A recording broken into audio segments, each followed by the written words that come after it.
So in this video I'm going to take you through the guided self-service for the Transport Execution Analysis report. So if you start off in the Solution Manager Work Centres and to SAP Engagement and Service Delivery, for the service type if you take the self-services, and down here if you have a look at all the different guided self-services which you can create, we're interested in the Transport Execution Analysis. We have a look at the attachment, and once I press that it will bring up the Word document. This is what the Word document looks like. So there's several pages of analysis of the transports in your landscape and the custom code objects.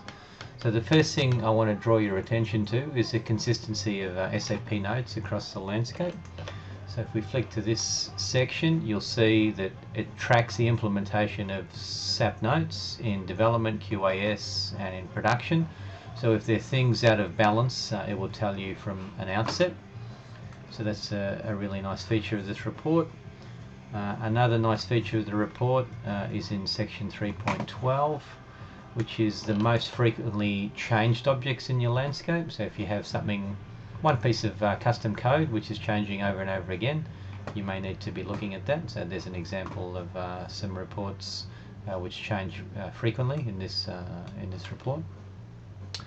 The other one I want to draw your attention to is the most valuable part of the entire report. This is section 4, which is the testing and the runtime.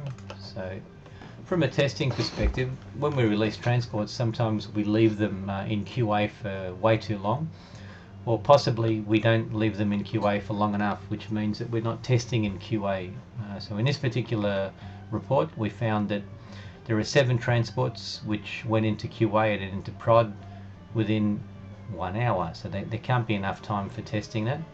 And on the other side there are 60 transports which have lived in the QA system for more than a month, so that's got to be dangerous as well. So there's a number of other nice things in this report. So some other nice things are transport sequence violations. So if you've got an overtaker or an overrider, if you've got a high number of transport requests open in development, runtime errors if you've got a number of ST22 short dumps based on transports, and a number of other recommendations from a best practice perspective. So I thoroughly recommend that everyone runs the transport execution analysis. So this self-service is underpinned by an expert guided implementation training session which you can pull from the service marketplace. Thanks for listening.